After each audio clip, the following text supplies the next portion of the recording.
دووبارە سڵاو من و نەرفاتح لە ڕووداوی ئەمڕۆ بەردەوام ببین. مەولانا دەڵێت تۆ هەنگاو هەڵنێ ڕێگاکە خۆی دەرەکەوێت. ئەمڕۆ چیرۆکێکی وامان لایە. ئەمڕۆ لیستی ناوی 100 کاریگەرترین و لێهاتووترین ژنی جیهان بڵاوکرایەوە کە ساڵانە BBC ئامادەی دەکات. لیستەکەی ئەم ساڵ ناوی 4 کوردی تێدایە کە دوانیان خەڵکی ڕۆژەڵاتی کوردستانن، دوانیشان خەڵکی باشووری کوردستانن. لیستەکە ئەو ژنانە دەستنیشانەکات کە زۆر تیشکی میدانیان لەسەر نییە لە جیهان، بەڵام کاری گەورە دەکەن و ڕۆڵی کارایان هەیە لە کۆمەڵگەکەی خۆیاندا کاریگەرن بە کارەکانیان خزمەتی گەورە دەکەن. یەکێک لەو خانمانە کە ناوی لە لیستی 100 کاریگەرترین و لێهاتووترین ژنانی جیهاندا ئەم ساڵ هاتووە، ناوی نیگار مارفە. بەرپرسی بەشی پەرستارانە لە نەخۆشخانەی سوتانی سلێمانی. نیگار مارف بەهۆی ئەو کارانەی هەڵبژێردراوە کە لە بەشی سوتان پێشکەشی خانمان و نەخۆشەکانی دەکات، چارەسەری ئەو خانمانە دەکات کە خۆیان دەسووتێنن یان ڕوبەڕووی سوتان دەبنەوە یان ڕوبەڕووی چەسانەوە دەبنەوە و خۆیان دەسووتێنن بەهۆیەوە، وەکو لە ڕوونکردنەوەکەی دەستنیشانکردنی داهاتە بوو. جا شتێکی سەرنجڕاکێشی وە پێم خۆشە زیاتر لە گەڵ نیگار مارف خۆی گفتوگۆ بکەم کە ئێستا ڕاستە خۆمەوانمە لە سلێمانیەوە. نیگار خان سڵاوت لێ بێ، شەو باش، چۆنی؟ سڵاو لە ئێوەش سپاسانەکەم. باز نیگار خان، با بەمەوە دەست پێ بکەم، هەستت چۆنە خۆت کە یەکێکی لە 100 کاریگەرترین ژنانی جیهان کە دەڵێم ژنانی جیهان مەبەستم ئێمە باس لە مرۆڤایەتی دەکەین کە ئێستا 8 ملیاری تێپەڕاندووە. بەڵێ بەڕاستی هەستێکی خۆشم هەیە کە ئەم خەڵاتە بەڕاستی کاڵبژاردننی وەکو کارمەندێکی تەندروستی وەکو ژنێکی کەباهنی کوردستانی هەرێمی کوردستانی خۆمان توانیمانە ئەمەش بگەینەوە ئەستی کە وەکو ژنانی جیهان ناومان هەبێت. هەستێکی خۆشم هەیە. هەواڵەکە چۆن زانی نیگار خان؟ بەڕاستی من پێشتر لە ساڵی لە مانگی 1970 کەناڵ ئەژانسی BBC راپۆرتیان کرد لە خەستخانەکەمان هاتن، ڕۆژنامە نووسەکانیان هاتن، ئیش و کاری خەستخانەکانیان بینی، ئەمان بینی کە ئیشەکەین کە چۆنێتی هەستوکەوتمان لەگەڵ نەخۆش و چاکردنەوە ئەم شتانیان بینی. دوای ماوەیەک پەیوەندیان پێوەکردم وتیان راپۆرتەکەمان زۆر باش بوو، ئەگەر ئێوە ڕازی بن ئێمە توانین ئێوە ڕەشەکەین، ئەگەر خۆتان ناوتان دەرچوو کات بەتانەڵێنەوە. ئیترمیش ئەگام لیان نەما هەتا ئەمڕۆ لە ئێوارە سەدفە پیانوتمتیان نیگار ناوکات دەرچووە بکێکی لەو 100 ژنە کاریگەرەکانی جیهان. پێ یەکەم کەس پێوتی نیگار خان،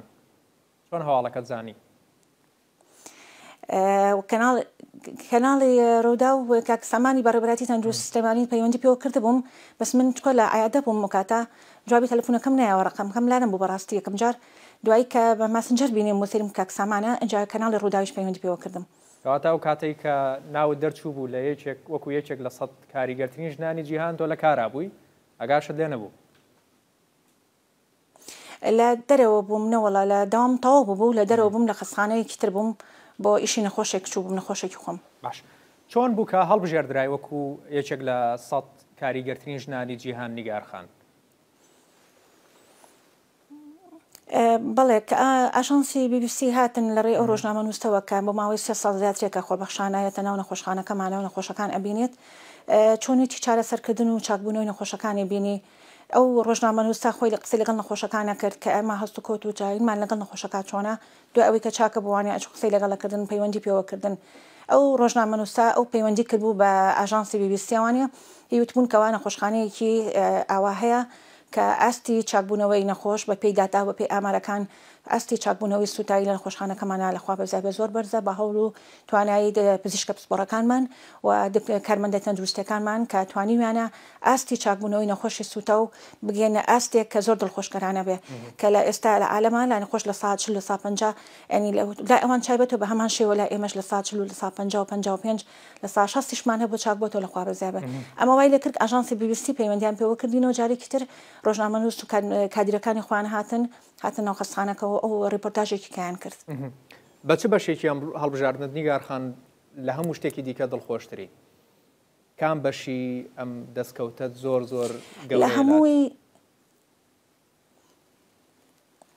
لە هەمووی دڵخۆشتر ئەوەیە کە نووسرا بوو کوردستانی عێراق، ینی هەستێکی زۆر خۆش بوو کە ئێمە وەکو ژنێکی کورد کوردستانی عێراق ناومان هەیە، نەگوەکو نیگار محەممەد معرف وەکو ژنێکی کوردی کوردستانی عێراق ناوم هەیە وەکو کارمەندێکی تەندروستی ناوم هەیە ئەوە زۆر خۆشحاڵی کردم. ئەم نازناوە کە دەست کەوتووە وا دەکات چ کاریگەریەکێ بێت لەسەر کارەکانی داهاتوت؟ بەدڵنیاییەوە پێشتر و ئێستاش و دواتریش بە هەمان گڕوتین و زیاتریش لەوانەیە ئێمە هەوڵی زیاتر بین بتوانین پەرە بە تواناکانمان بین توانای کارمەندی تەندروستی لەم خەستەخانەیە تەنها خۆی نابینێتەوە لە چارەسەرکردن و تەداویکردنی نەخۆشمان هەیە بۆ ماوەی 6 ساڵ 8 ساڵ سەردانی نەخۆشخانە ئاکاتەوە ئەمە خۆی لە خۆیان ئەبێ وا لە کارمەندەکە کە ئەبێ بتوانێت بگونجێ لەگەڵ داین دەرونی نەخۆشەکە نەخۆشێک بینێ خۆی شکلی تێکچووە کارمەندەکە ئەبێ بتوانێت جارێکی تر وای لێ بکارای بێنێتەوانێت تێکەڵی کۆمەلگا بێتەوە ئەمە مالێکە جارێکی تر ئێمە بە گروتینێکی زیاترەوە بتوانین لەگەڵ نەخۆشەکانە هەست و کەوت بکەین وایان لێ بکەین باری دەرونیان بە ئاسانتر بێتە ناو کۆمەلگا تێکەڵ خەڵک ببنەوانێ بە هەستێکی زۆر خۆشە هەستەکەم کارمەندەکانم لەوە زیاتر لە مۆلا ئەتوانن جێگە دەستی خوان زیاتر کەم بسەلمێنن. نیگار خان ئێستا بینەرانمان ئەوە دەزانن کەەوە بەڕێزت نیگار معرفی سەرۆکی بەشی پەرستارانی لە نەخۆشخانەی سووتان لە سلێمانی و یەکێکی لە سەد کاریگەرترین ژنانی جیهان هەڵبژێردراوی بۆەوە بەڵام با زیاتر بزانین بەڕاستی نیگار معرف چێیە چۆن دەسی بەم کارە کرد لەکەیەوە ئەم کارە دەکەیت دەکرێت کەمێ باسی خۆتم بۆ بکەیت؟ بەڵێ من ناوم نیگار محەممەد معرفە دەرچووی پەیمانگای پەرستاریم لە سلێمانی لە ساڵی 1970ەوە وەکو یەکەم گروپی ڕاهێنراو بۆ چارەسەرکردنی نەخۆشانی سوتا و لەگەڵ ڕێکخراوی ئێمەرجەنسی ڕاهێنانمان پێکرا هاتینە ئەم نەخۆشخانەیە بۆ یەکەم گروپ ئێمە بووین یەکەم جار بۆ نەخۆشی سوتایی مناڵ بوو اینجا دوای ئەویش بەرەبەرە کە زانیان ئاستی چاکبوونەوەی سوتاوی مناڵان چاکترێک و ئیسفادەی باشترەکەن سوودیان هەیە بەشی سوتاوی گەورە ساڵانیش کرایەوە بە هەمان شێوە دوای ئەوەی کە زانیمان سوتاوی گەورە ساڵانیش ئیسفادەی باشی هەیە کارمەندەکانمان خبرە و توانای باشان هەیە دکتۆرەکانمان لە ئاستێکی زۆر بەرزی پزیشکیە چارەسەری نەخۆشەکەن بەشی چاککردنەوەی چاککاری و ڕێککاری نەخۆشانی سوتاو کرایەوە و ئەمانە هەر هەمووی بەبێ بەرامبەرە ئەو نەخۆشانی کە سەردانمانەکەن هەر نەخۆشەکانی هەرێمی کوردستان نییە ئەنی ئەمە وای لەکردون گەنی ئەمە من کەرخۆم هەموو کارمەندەکان بە هەمان شێوە بە هەستێکی خۆشەوە ئیشەکەین بۆ نەخۆش کە بێ بەرامبەرە چکە نەخۆش کێتە لا ئێمە توانای دارایی کەمە. باش نیگار خان کاری ڕۆژانەی خۆت چییە؟ من لە ساڵی 1970ەوە لێرە لە 1970ەوە لەوێ کارەکەی ئێستا کاری ڕۆژانە چییە؟ بەچیەوە سەرقاڵی لە سەعات چەندەوە بۆ چەند کارەکەی ئەرکەکانت چین؟ بەڵێ من وەکو خۆم کایم بۆ دەوام کە زەرروکی پەرستارانم ڕۆژانە یەکسەر لە دوای ساعت کە داوامان دەست پێکات ئەچینە ناو قاوشەکان و لەگەڵ دکتۆرەکانە بەسەر نەخۆشەکانە ئەرۆ ڕاوەندی نەخۆشەکانەکەین چارەسەرەکان عیلاجەکانیان چیان بۆ کراوە چیان بۆ کرێت چیان پێویستە بۆیان بکرێت جاریوە شتێک پێویستە بێ ئێمە پەیوەندیەکەین بە دکتۆرێکی دەرەوە بێتە دەرەوە سەدای نەخۆشەکەمان کات بەبێ بەرامبەر نەخۆشەکە ئەبینێ پەیوەندی پێوەکەین ئێمە دوای ئەوە چین بەشی تەواریەکە دوای کە لە قاوشەکان نەخۆشەکانە بینین ئەچنە بەشی تەواوی بەشی فریاکەوتن سەرپەرشتی ئەو نەخۆشاناکەن کە لە داخلی تەواریەکە من کارمەندەکانمان بە شێوەیەکی زۆر لێهاتوانە تەداویان بۆکەن منیش بە هەمان شێوە ئەوەی کارمەتیان ئەم لەو کاتە جاریوە ئەگەر نەخۆشەکان کارمەندەکان فریانەکەون خۆم بە هەمان شێوەی ئەوان دەستەکەم بە تەداویکردن لەگەڵیانە ئەو لە کاتێک کە نەخۆشیەت فری بعد نەخۆشەکەکەن کەم نەخۆشیان باری نەکەی زیاتر خطوری زیاتر بێ تەمانەوەی پێشکاری بۆ ئەوکەین ئەوە بینم پێشتر زوو تجارە ژوورەوانێ تداوی بۆ ئەکرێ دوای ئەوەیش کە دەداوم تەواوێتمەوە بۆ ماڵەوە بە هەمان شێوە من تەقاڵم بە خوێندنەوە باری کتێبی دەرونی زۆرە خوێنمەوە چکە ئەوە زۆر پێویستمان پێێتی ئێمە بۆ چارەسەرکردنی نەخۆشی سوتا و پێش هەموو شتێک ئەبێ خۆمان لایەنی دەرونی خۆمان کۆنتترۆل بکەین بتوانین چۆن لەگەڵ نەخۆشات تەعاملکەین جارێکی تر ئەم کارانەی ئێوە پاڵپشتی زۆرەوێ بەڕێزیشتان سەر بە تەندروستی سلێمانین ئەو هاوکاریە پێویستەی کەەوە ئێوە دەتانەوێت تەندروستی سلێمانی بۆی دابین کردوون هیچ کێشە و گرفتان هەیە؟ بەڵێ زۆر سپاسی بەڕێوەبەری تەندروستی سلێمانی دکتۆر سەباحەکەین کە زۆر هاوکار و پشتیوانمانە لە دابینکردنی دەرمان لە پێداویستی و لە ئامێری بۆ نەخۆشخانەکەمان چونکە مە خەستخانەکەمان و کووتم خەستخانێکی بێ بەرامبەرە هیچ داهاتێکمان نییە بڵێن لەو داهاتە ئەو شتە ئەکڕین نیمانە تاوان لە ڕێی بەڕێوەبراتی تەندروستی سلێمانیەوە دکتۆر سەباح یارمەتیمان ئەیە زۆر و لە ڕێی بەرزی تەندروستی دکتۆر سامان بەرزەنجی داواکاریمان پێشکەش کرد بێشتیان بۆ دابینکردون دە دەرمان لە ئامێر لە پێویستی زۆر سپاسیانەکەین بە هەمان شێوە دکتۆر شاخەوان و کاک ئازاد بەڕێوەبەری کارگەری دکتۆر شاخەوان کە بەڕێوەبەری نەخۆشخانەکەیە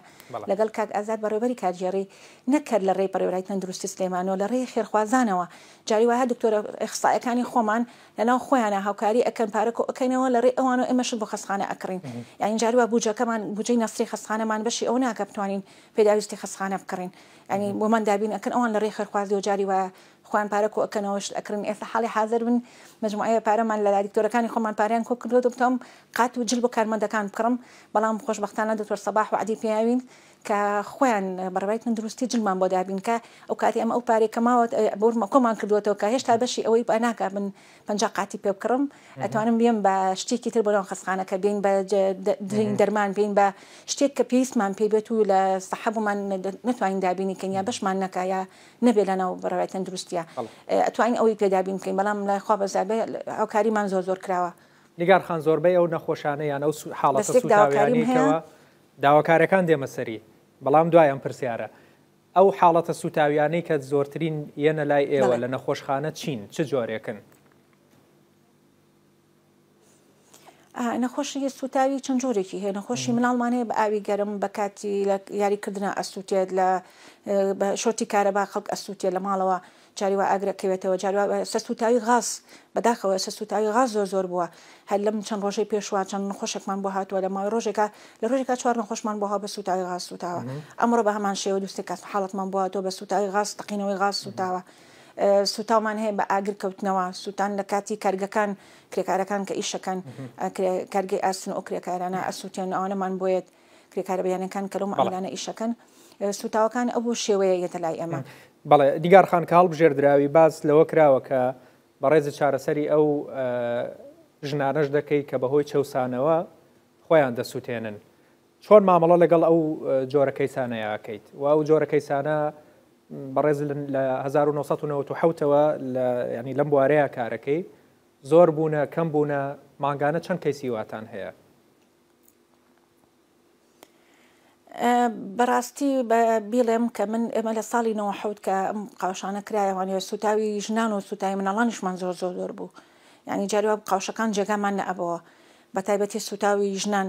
بەڵام لەخوا بەزابێ من هەست ئەەکەم وەکو خۆم بە پێی داتاکان بە پێ ئۆشتانی کە لە بەردەستمانایە سوتاوی ژنان تا دەرەجەیەک تا ڕادەیە کەم بۆتەوە چکە ئاستی ڕۆشنبیری ژنان بەرز بۆتەوانێ پەنا نابە بۆ خۆسووتان پەنا ئەبا بۆ ڕێکخراوەکان پەنا ئەبا بۆ دکتۆرێکی دەرونی کێشەکەی بۆ چارە سەرکە ئاستی ڕۆشنبیریان بەرز بۆتەوانێ بەڵام ئەوەی کە جێی داخە سوتاوی حادیسە زۆر بووە لە جاتی سوتاوی خۆسووتاندن بێت سوتاوی حادیسە زۆر بووە ژنێک چێژ لێنە کاتێک زانێ غازەکەی گەڕێگرتووە زۆپاتی غازی داناوە سووتێت ینی ئەمانە زیاتر بۆ ئێستاکە بەسەر هەمانە سوتاوی ژنانمان زۆر بەڵێ لەنەوە تو حوتەوەی شەکەنی گارشمان بە هەمان شێوە زۆرە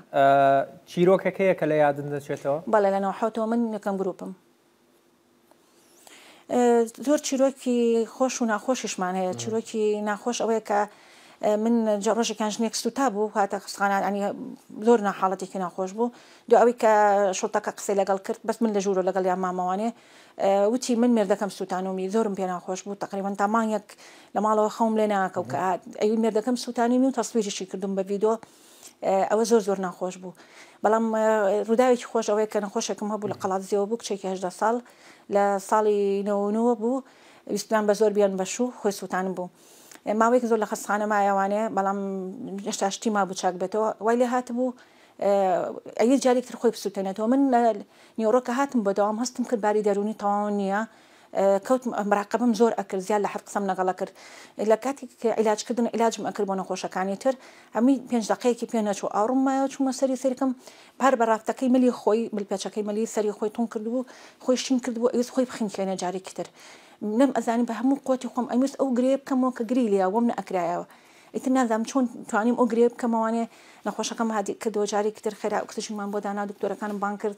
لەلایەن ڕێکخراوەکە و کاتە ڕێکخراوی ئێمەرجەنسی زۆران پێخۆش دەستخۆشیان لێکردم کە ئەو نەخۆشە جارێکی تر توانیمانە بیگەڕێنینەوانێ بکەین کە خۆی نەکوشێ لەوە وانی وای هات کە خەستخانەکە بیرۆکەی بەشی کردنەوەی بەشی دەرونی بۆ بێ ئێستاکە لە خۆشبەختانە بەشی دەرونیمان هەیە پزیشکی دەرونیمان هەیە سەردانی نەخۆشخانەکە ئەو نەخۆشخانەی کە ئەزانین بە حاڵەتی ئینتیحار خۆیان سووتانوە یەکسەر ئێمە پەیوەندیەکەن بە پزیشکی دەرونیەوە پزیشکی دەرونی عیلاجی بۆ دانێ و قسەیان لەگەڵکات و توێژەری کۆمەڵایەتیمان هەیە قسەیان لەگەڵەکە ئەنی ئەوە زۆر کاریگەری بوو لەسەر من ئەو دوو حاڵەتە جاهر لەبەر دوو کاری وایە کە هەڵبژێردراوی وەکو یەکێک لە سەد کاریگەرترین ژناری جیهان لەبەرەوەی ئەو ڕۆڵەت هەیە و جگە لە کارەکەی خۆت کارت لەسەر دەرونی خەڵکیش کردووە باس لە داواکاری کرد ئێستا وەکو دەڵێن گۆڕەپانەکە هین تۆیە و بێگومان هەموو شارەکەی خۆت و تەندروستی سلێمانی و هەموو کوردستانیش هەموو کورد شانازیت پێوەکات داواکاریت چییە لە سەرۆکی هەرێمی کوردستان لە حکوومەتی هەرێمی کوردستان؟ سپاسانەکەم من وەکو کارمەندێکی تەندروستی لە سلێمانی و لە هەرێمی کوردستان داواکارم لە سەرۆکی حکوومەت کاک مەسوور داواکارم لە وەزیری تەندروستی دکتۆر سامان لە جێگری سەرۆکی حکوومەت کاک قوبات لایەنێکی جدی لە خەستخانەکەمان بنەوە بە جدی خەستخانەکەمان بینای خەستەخانە نییە هەچ کەس بێتە ناو خەستخانە ئەزانێ ئەمە خەستەخانە نییە ئەمە نەخۆشخانەیەکی تایبەت نییە بتوانین نەخۆشی تیاابێ خەستخانەکەمان لە خەستخانەیەکی شەرقیە کە ئێستا لە ناو ماڵانی شاخان و شەرقی نەماوە خەستخانەکەمان شەرقیە کراوەیە بەشەکانمان کەم و کوڕی زۆر زۆرتیا لە ڕووی بینەوە لە ڕووی بینەوە کەم و کوڕیمان زۆرتیا داواکارم نەخۆشخانەیەکی تایبەت بە سوتاوی دروست بکرێت بۆ ئێمە بتوانین هەموو بەشەکانی ناو نەخۆشخانە بە شێوەیەکی ئاکتیڤ و بە شێوەیەکی کوالەتیکی بەرزتر چارەسەری نەخۆشەکان بکەین داواکاری ترم ئەوەیە لە بەڕێز کاک مەسوور و لە وەزیری تەندروستی و لە کاک قوبات ئێمە وەکو هەموو خەستخانەکانی تر دەرماڵەمان بۆ بکرێ بە لە 100 کارمەندەکانم زۆری لاکەن لە هەموو بە پێستاندەری جیهانی کارمەندی نەخۆش خەستخانەی سوتاوی تەنها 5 ساڵ دەتوانێت لە ناو خەستخانەی سوتاویە ئیشکە ئیشی سوتاوی ئیشێکی قورسە ئیشی پێوترێ ئیشێکی خوێناوی کارمەندی هەمووی ناکە بێجگەلەوەی کە هیلاک ئەبێجە سەدیەن دەرونیان زۆری لاکە مناڵم کە نەخۆشێکم بینی تا مانگێک خەوم لێنە ئەکەو کە مێردەکەی سوتانە بووی اینجا کارمەندێکی تەندروستی کە شەو لەگەڵ یا خەپەر ئەمێنێتەوە ئەبێ ئەوە چەند بەتاقەت بێ کە نەخۆشەکە لەبەر دەستیاتی هەموو ڕۆژە ئەیبینێتەوە لەبەرەوە لەرین دەرونی کارمەندەکانم زۆر هیلاکن لەبەر من داواکارم لە جیاتی ئەوەیە ناتوانین دامەزراندنیان بۆ بکەین ناتوانین گواستنەوەیان بۆ بکەین ئەڵێ من 15 ساڵ لێرەم داوا ئەەکەم نەقڵم کەن بە خەستخانەیەکی تر نییە بەدیلێک نەبی خەمە جێگای داواکارم لە جیاتی ئەوە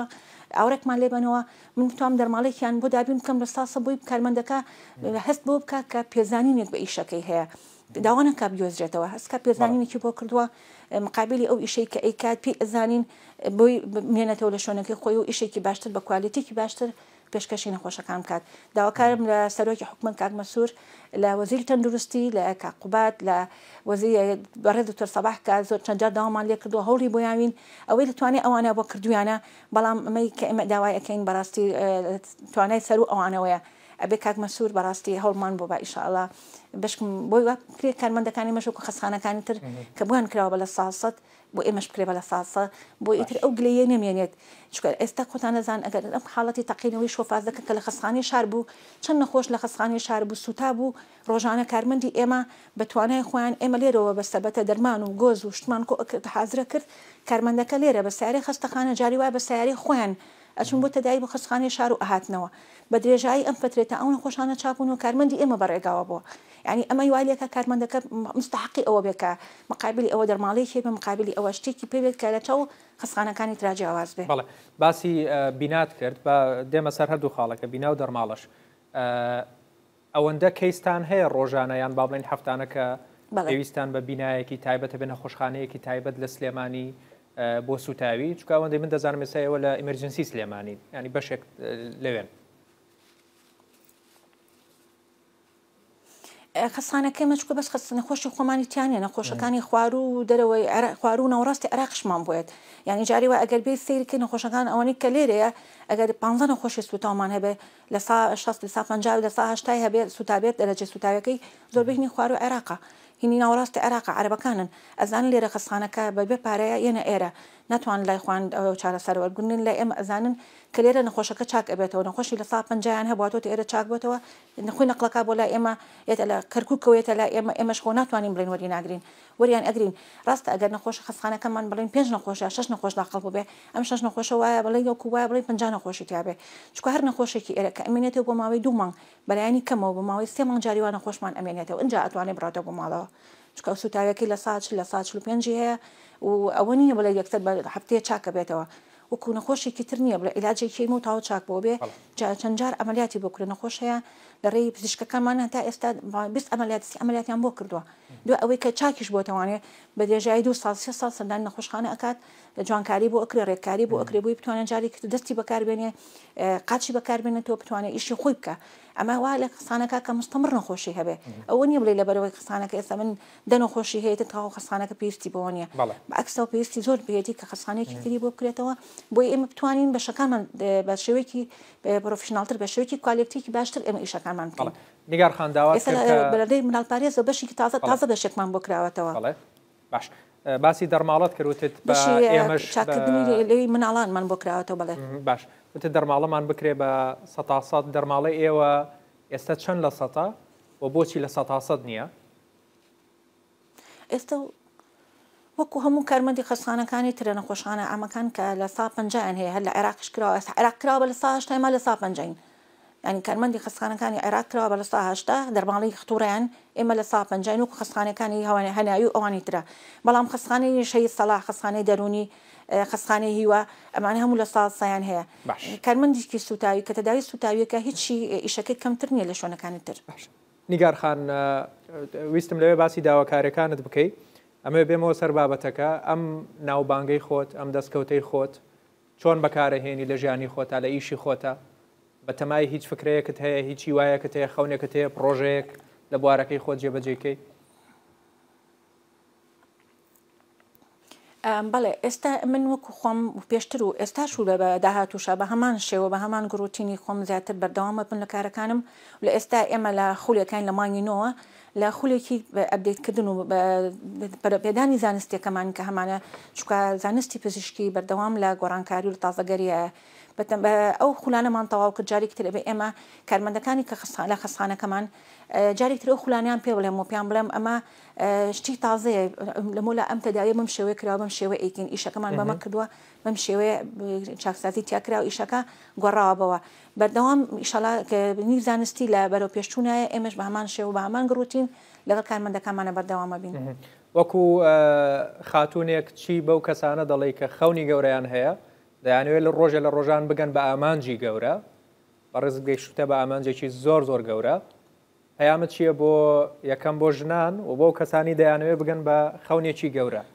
تۆ چۆن گەیشتی ئەوان چی بکەن تاوەکو بگەن بەڵێ پێش هەموو شتێک